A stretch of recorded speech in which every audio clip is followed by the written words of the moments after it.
Good morning students. उत्पत्ति के आधार पर शब्द के भेदों में 4 भेद अपने कंप्लीट हो गए थे। तत्सम शब्द, तद्भव शब्द, देशी और विदेशी। देशज कह दो, विदेशज शब्द कह दो। 5वां इसका जो आखिरी भेद है अपना वो है संकर शब्द। संकर शब्द एक शंकर वो होता है, शंकर वाला से भगवान शिव शंकर। ये शंकर जो जिसको अंग्रेजी में अपना हाइब्रिड नस्ल जिसको कहते हैं, ये शंकर शब्द की श्रेणी में आता है। इसका मतलब क्या होता है, सीधे शब्दों में मैं बता दूं कि 2 अलग अलग भाषाओं के शब्द मिलकर एक नए शब्द की जब रचना करते हैं, 2 अलग अलग भाषाओं के शब्द जो है मिलकर के एक नए शब्द की रचना होती है तो वो संकर शब्द कहलाता है। जैसे इसको इस तरह से आपको समझ सकते हैं कि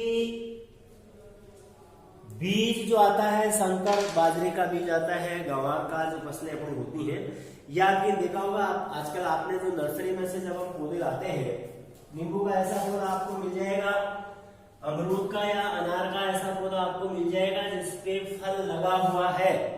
पौधा छोटा सा है, फल उसपे लगा हुआ है, तो वो क्या है, वो संकर नस्ल हाइब्रिड है। यानी 2 जो नस्लें उसको मिलाकर के तीसरी नस्ल जो है तैयार होती है, उसी का नाम संकर है।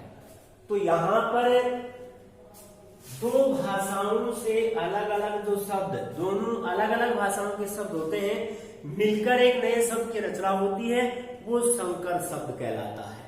हिंदी में वे शब्द जो अलग अलग 2 भाषाओं के शब्दों को मिलाकर के बने गए हैं या बना लिए हैं, संकर शब्द कहलाते हैं। सीधी सी बात है, संकर शब्द का मतलब ये है कि जो 2 भाषाओं के अलग अलग भाषाओं से बने हुए जो शब्द हैं वो संकर शब्द कहलाते हैं। परिभाषा में पहले बता देता हूं आपको, लिख देता हूं बोर्ड पे।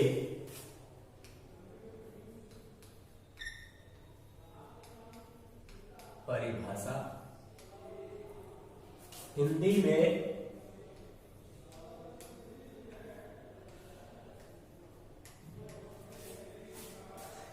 में जो वे शब्द जो 2 अलग अलग भाषाओं की, वे शब्द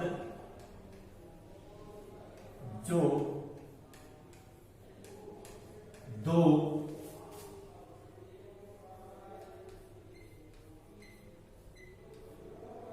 अलग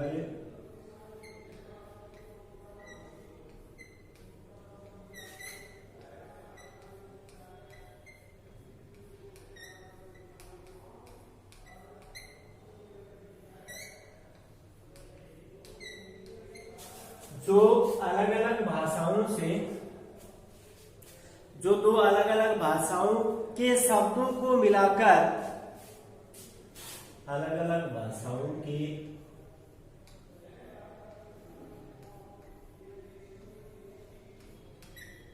शब्दों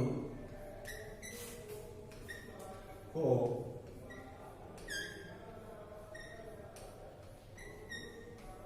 मिलाकर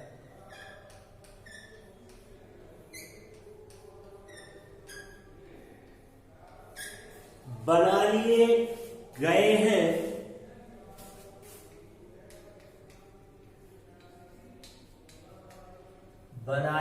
हैं, संकर शब्द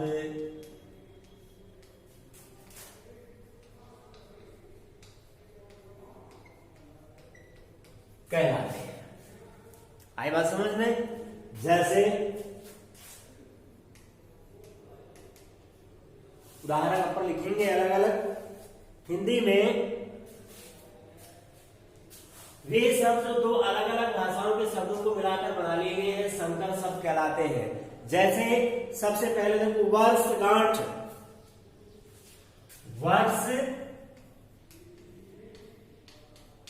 गांठ, अब हम इसका विभाजन करेंगे, इनको बांटेंगे अलग अलग। वर्ष शब्द संस्कृत भाषा का है, गांठ शब्द हिंदी भाषा का है। वर्ष ये संस्कृत भाषा का है और इसके साथ जोड़ दिया गांठ शब्द जोड़ने से ये हिंदी भाषा का शब्द है और बनने वाला शब्द हो गया वर्षगांठ। ठीक है, ऐसे ही अगला शब्द है उद्योगपति। उद्योग, दो शब्द बेटा, एक है उद्योग, एक है पति। दो शब्दों के मेल से बना उद्योग शब्द संस्कृत का है, पति शब्द हिंदी का है। उद्योग शब्द जो है वो संस्कृत भाषा से है और पति जो शब्द है वो हिंदी भाषा से है। हमारी बात समझ में? ऐसे ही रेल यात्री या रेलगाड़ी, रेल यात्री हो सकता है, रेलगाड़ी भी हो सकता है। तो रेल शब्द जो है कौन सी भाषा का है? अंग्रेजी भाषा का है। रेल शब्द जो अंग्रेजी भाषा का और उसमें जो किया यात्री शब्द संस्कृत भाषा का। गाड़ी होता तो हिंदी का हो जाता, यात्री शब्द जो है संस्कृत भाषा का। ऐसे ही रेल गाड़ी, रेल जो शब्द है वो अंग्रेजी भाषा का है, गाड़ी जो शब्द है वो हिंदी भाषा का है। इसके अलावा टिकट घर,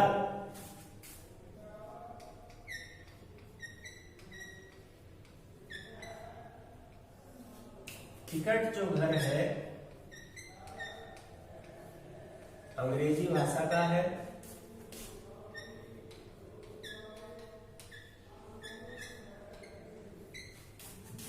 धन घर जो शब्द है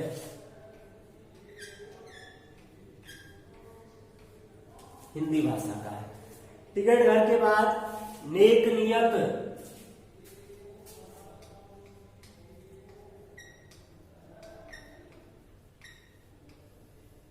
दो शब्दों के मेल से बना है,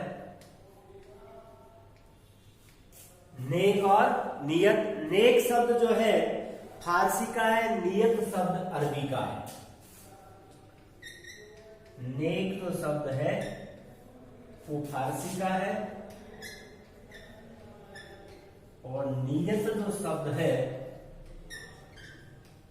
वो अरबी भाषा से।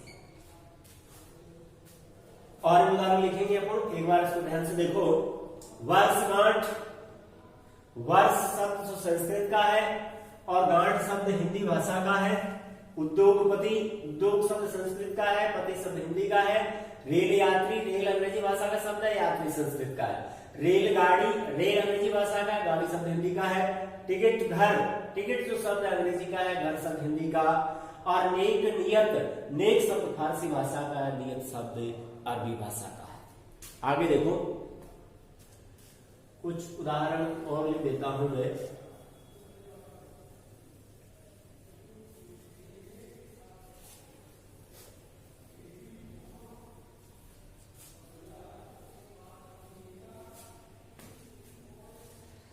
इसके बाद जांचकर्ता, जांच, एक शब्द इसमें है जांच। जांच जो शब्द है वो कौन सी भाषा का है? फारसी भाषा का। और कर्ता शब्द है हिंदी का। ये फारसी, धन कर्ता शब्द हिंदी भाषा से। इसके बाद बेढंगा, ढंग हिंदी भाषा का शब्द होता है उससे पहले बे उपसर्ग लग गया और आ जो है प्रत्यय लग करके बेढंगा शब्द हो गया। तो बे शब्द फारसी का, ढंगा शब्द हिंदी का। बे शब्द जो है फारसी का, धन ढंगा जो शब्द है वो है हिंदी भाषा। इसके बाद बेआब, ये भी उपसर्ग से बना हुआ है। बेआब, आब शब्द है, बे उपसर्ग लगा हुआ है, एक ही श्रेणीरेखा में है बेआब। बेआब तो बे फारसी का है ही, आब अरबी का। बे शब्द जो है ऊपर पढ़ चुके हैं अपन, फारसी का है और आब जो शब्द है वो अरबी भाषा का है।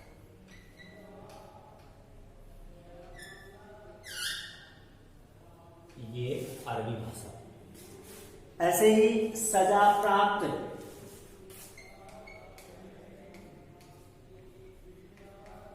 दो शब्दों के योग से बनने वाला शब्द है। सजा शब्द जो है फारसी का है, प्राप्त शब्द हिंदी का है। सजा,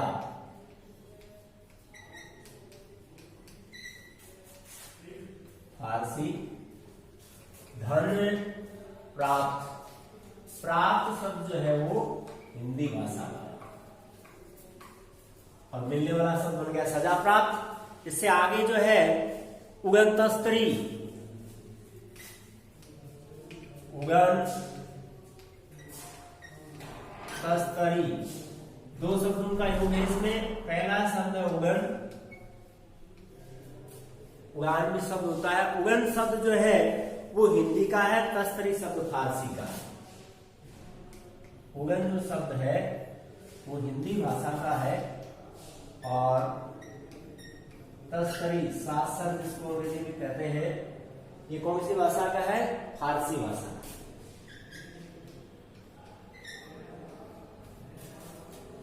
इसी तरह से बेकायदा, बाकायदा भी होता है, जिसको बोलते हैं बे उपसर्ग लग गया, कायदा शब्द होता है उससे पहले बे उपसर्ग लग गया, बनने वाला शब्द हो गया बेकायदा।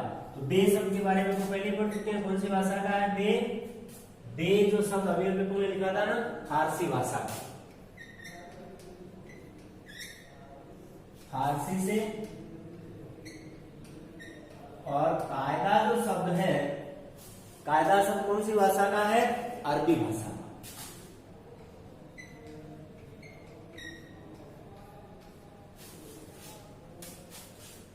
ऐसे बम वर्षा, खूब सारे जो बम गिराए जाते हैं एक साथ,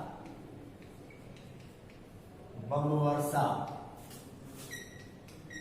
बम शब्द के बारे में हमने पहले भी पढ़ा था, कौन सी भाषा का है? अंग्रेजी भाषा से है। और वर्षा जो शब्द है कौन सी भाषा का है? वर्षा शब्द फारसी भाषा का है।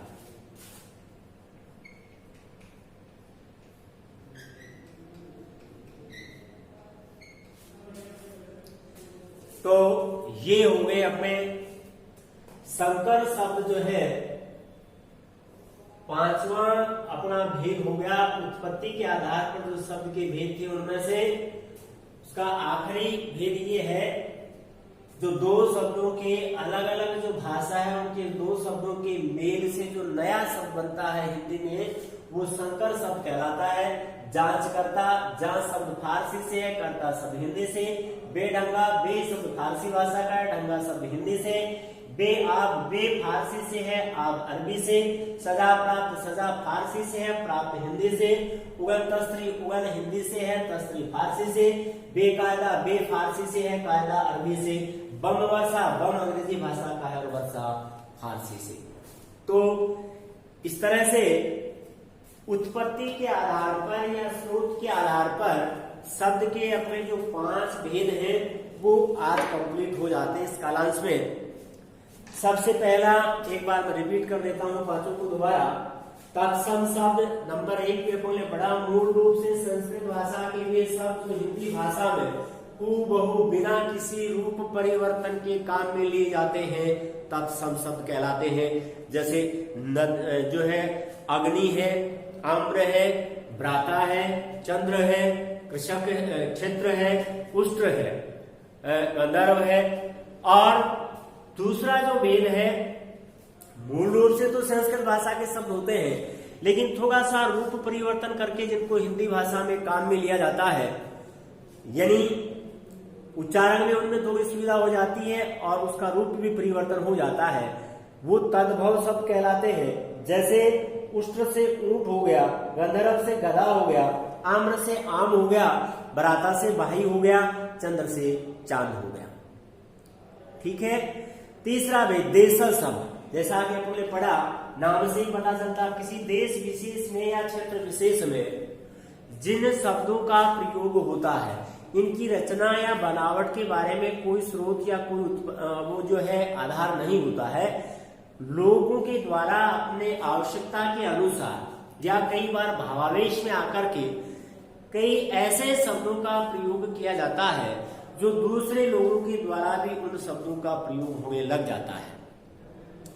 धीरे धीरे वही शब्द व्यवहार में काम में आने लग जाते हैं और ऐसे ही काम आते आते उनको जो है साहित्य में भी काम में लिया जाता है। साहित्य में काम में आने लग जाते हैं तो उनको इस तरह से हिंदी में मान्यता मिल गई है, वो देशज शब्द कहलाते हैं। जैसा खिड़की है, खाट है, लोटा है, बाप है, खुरपा है, खचाखच है, लबालब है, बहुत सारे ऐसे शब्द हैं जो क्षेत्रीय भाषा के यानी क्षेत्र विशेष में ही उनका उपयोग या प्रयोग होता है। अच्छा, इसके बाद विदेशी शब्द नंबर 5, जैसा कि आपने पढ़ा, नाम से ही पता चलता है जो अपने देश की भाषा से न हो, कारण जो भी रहा हो, चाहे राजनीतिक रहा हो, चाहे धार्मिक रहा हो, चाहे आर्थिक रहा हो या सांस्कृतिक रहा हो, जिसकी वजह से अन्य देशों की भाषाओं के शब्दों को भी हिंदी भाषा में अपनाया गया। तो उसमें जो है अंग्रेजी, उर्दू, अरबी, फारसी, चीनी, डच, जापानी और भी कुछ ऐसी भाषाएं हैं जिन जो है भाषाओं के शब्दों का प्रयोग हिंदी भाषा में किया जाता है, जिसका अध्ययन अपन विस्तार से कर चुके हैं। पांचवां भेद आखिरी जो अभी अपन ने पढ़ा, संकर शब्द।